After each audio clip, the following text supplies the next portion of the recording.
អ្នកធ្វើបុណ្យចង់ឧទ្ទិសឲ្យសម្រេចដល់ពពួកញាតិមានមេដាបិតាជាដើមដែលអនិច្ចកម្មចាកលោកនេះទៅថ្ងៃនេះទូព្រមគុំខ្ញុំកណាខ្ញុំលើកយកអត្ថបទនេះមកដើម្បី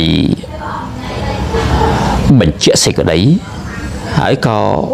បានជាដំណឹងដ៏វិសេសសំខាន់ដែលបញ្ញត្តិការធិបតីសម្បិដើមទៀនប្រធានដើមបុណ្យត្រូវការប្រាថ្នាសម្រេចក្តីបំណងក្នុងចិត្តរបស់ខ្លួនក្នុងការឧទ្ទិសផលនៃបុណ្យទាំងឡាយជូនចំពោះពពួកញាតិ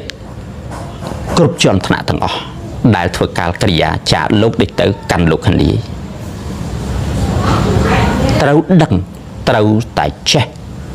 ត្រូវសិក្សាពិចារណាត្រង់ថ្លែងឲ្យបានល្អយ៉ាងល្អិតល្អន់ទៀត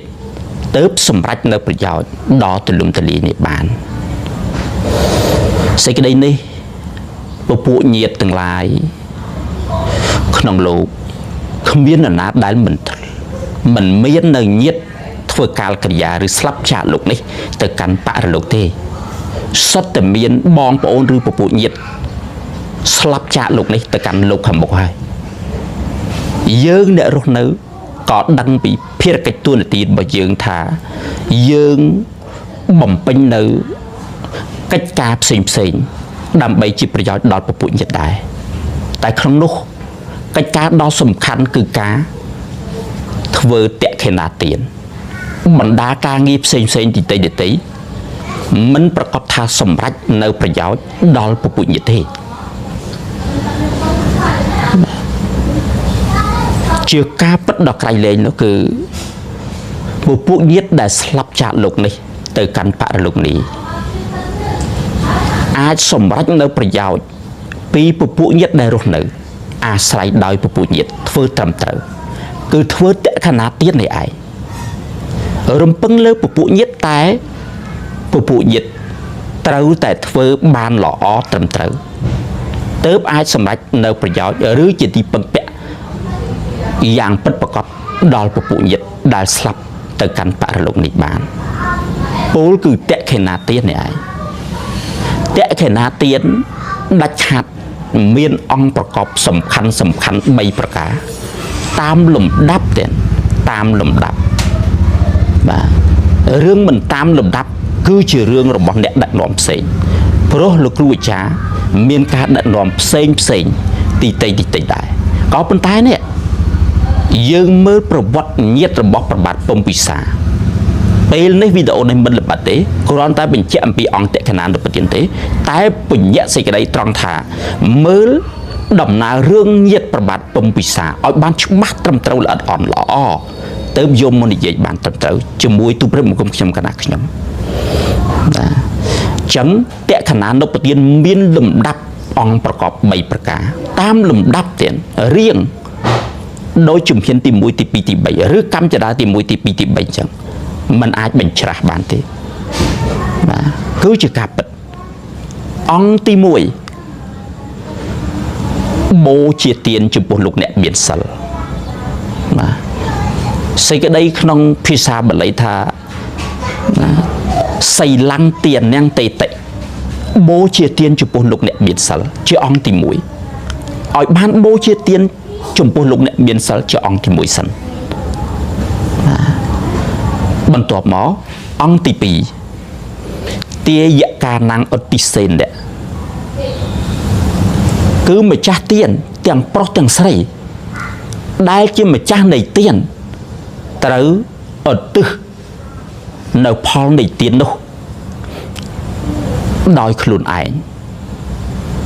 ទោះបីឧទ្ទិសតាមរយៈការសម្របសម្រួលដឹកនាំរបស់គ្រូអាចារ្យតែត្រូវបង្អោននៅកុសលចេតនាដោយកតញ្ញុតាធម៌កតវេទិតាធម៌ដែលមាននៅក្នុងសន្តានចិត្តរបស់យើងនេះដោយឧទ្ទិសបង្អោនវជ័យវាចាជាមួយនឹងលោកគ្រូអាចារ្យដឹកនាំព្រមជាមួយនឹងចេតនាដែលយើងផ្គងលើកនៅផលនៃតក្ខណាទានដែលយើងបានបំពេញបានបូជាបានប្រគេនបានថ្វាយបានធ្វើដោយផ្ទាល់នេះឧទ្ទិស បញ្ជូនចំពោះបុព្វការីជនទាំងឡាយរបស់យើងដែលបានបាក់បែកចឋានទៅកាន់លោកខាងនេះហើយការទិសនេះត្រូវតែត្រឹមត្រូវ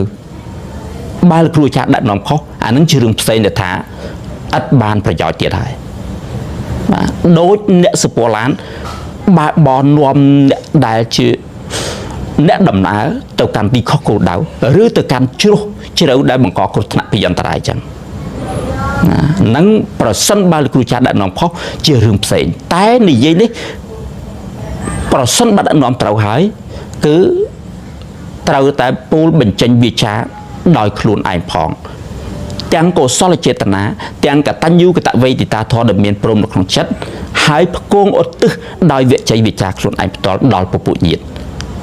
ដែលចែកឋានទៅកាន់បរិលោកនេះជាអង្គទី2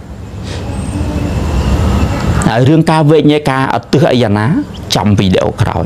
ហើយអង្គទី3បេតាណੰអត្តណោអនុមោទនីអ្នក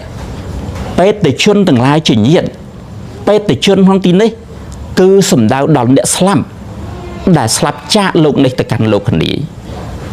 តើគាត់ស្ថិតនៅក្នុងឋានៈបុគ្គលឬអឋានៈបុគ្គលបើស្ថិតនៅក្នុងឋានៈបុគ្គលគាត់អាចទទួលផលបានផលនៃទានដែលយើងធ្វើឧទ្ទិសជូនទៅនឹងបានតែបើស្ថិតនៅក្នុងអឋានៈបុគ្គលគាត់ក៏មិនអាចទទួលផលនៃតក្កណាទានដែលយើងធ្វើឧទ្ទិសជូនទៅនៅឡើយទោះបីយើងធ្វើត្រូវហើយឧទ្ទិសត្រូវហើយក៏ដោយក៏មិនបានសម្រេចផលដល់អ្នកដែលស្លាប់ទៅនៅដែរក៏ប៉ុន្តែយើងមិនមែនឧទ្ទិសចំពោះអ្នកដែលស្លាប់តែម្នាក់នៅក្នុងពេលនេះទេយើងឧទ្ទិសចំពោះញាតិទាំងអស់ក្នុងសង្សារវដ្តអញ្ចឹងអ្នកណាក៏មានញាតិដែលស្លាប់ទៅនៅក្នុងសង្សារវដ្តនៅវែងឆ្ងាយនោះដែរអញ្ចឹងបើញាតិដែលស្លាប់ថ្មីនេះមិនបានក៏មានញាតិទីតីដតីទៀតនៅក្នុងជាតិកំណើតផ្សេងដតីទៀតគង់នឹងត្រេកអរអនុមោទនាទទួលយកផលបានដែរបើពុំនោះទេក៏មិនឥតប្រយោជន៍ទាំងស្រុងឡើយក៏គង់សម្រេចផលអានិសង្សដ៏ថ្លៃថ្លាចំពោះយើងជាម្ចាស់នៃទានដែលបានធ្វើបញ្ញកម្មដោយកតញ្ញូកតវេទិតាធម៌នេះដែរយើងនឹងបាននៅសម្បត្តិបុណ្យបារមីដ៏ថ្លៃថ្លាមួយទៀតដែលកើតអំពីកតញ្ញូកតវេទិតាធម៌ព្រមដោយមេត្តាករុណានៅក្នុងចិត្តសន្តានរបស់យើងនេះបន្ថែមទៀតដែរហ្នឹងហើយឋានៈបុគ្គលបានតែមួយពួកគាត់ប្រែតមួយពួកគាត់ដែលជាឋានៈបុគ្គលគឺបរៈចតោបជីវកប្រែតហើយកន្លែងខ្លះក៏មានពោលថាបរៈចតោបជីវតប្រែតសេចក្តីនេះចាំមានការបកស្រាយរង្គីសេចក្តីបញ្យលជាខាងក្រោយទៀតយ៉ាងណានឹងធ្វើការសិក្សាពិចារណាស្វែងយល់ជាខាងក្រោយទៀតតែបរៈចតោបជីវកប្រែតគឺមកពីពាក្យថាបរៈប្រែធនៈដតីមកនឹងអត្តៈគឺខ្លួនឯងនេះគឺខ្លួនប្រែតហ្នឹងណាបាទហើយនឹងឧបជីវកៈអ្នកដែលមានជីវិតឧបជីវកៈហ្នឹងគឺអ្នកដែលមានជីវិតអាស្រ័យនៅជីវិតនេះជាប់តាក់ទងជាមួយនឹងអ្នកដតីនឹងឯងបានជាភ្ជាប់នៅឈ្មោះនៃបេតិជនជាឋានៈបុគ្គលមួយពួកនឹងគឺពពួកប្រែតដែលមានឧបនិស្ស័យសំគួរចេះត្រេកអរអនុមោទនានឹងផលទានដែលពុញាតិធ្វើឧទ្ទិសជូនទៅបាននឹងក៏មានឈ្មោះជាប់ថាជាបរៈចតោបជីវកប្រែតគឺប្រែតដែលមានជីវិតតែជីវិតរបស់ប្រែតនោះអាស្រ័យដោយការជាប់ទំនាក់ទំនងជាមួយនឹងពពួកញាតិទាំងឡាយហើយនឹងខ្លួនឯងហ្នឹងគឺខ្លួនឯងជាប្រែតហ្នឹងអញ្ចឹងឋានៈបុគ្គលគឺប្រែតមួយពួកនេះមិនមែន3ពួក4ពួក5ពួក10ពួកអីទេបញ្ជាក់សេចក្តីបន្ថែមបន្តិចទៀតថាប្រែតមួយពួកហ្នឹងមិនមែនបានសេចក្តីថាម្នាក់មួយរូបទេមួយពួកនេះអាចមានរាប់លានកោដរូបឯណោះមិនមែនបានសេចក្តីថាមួយពួកនេះម្នាក់ទេគឺមួយពួកឬមួយក្រុមនេះឯងអាចមានចំនួនរាប់លានរាប់កោដខ ក្នុងសង្សារវដ្តលើសពីនឹងទៅទៀតមិនអាចពណ៌នារៀបរាប់បានអនេកជាតិក្នុងសង្សារវដ្តនេះសេចក្តីដែលថាម្ចាស់ទានត្រូវដឹងថាតក្ខេណាទានអាចសម្រេចផល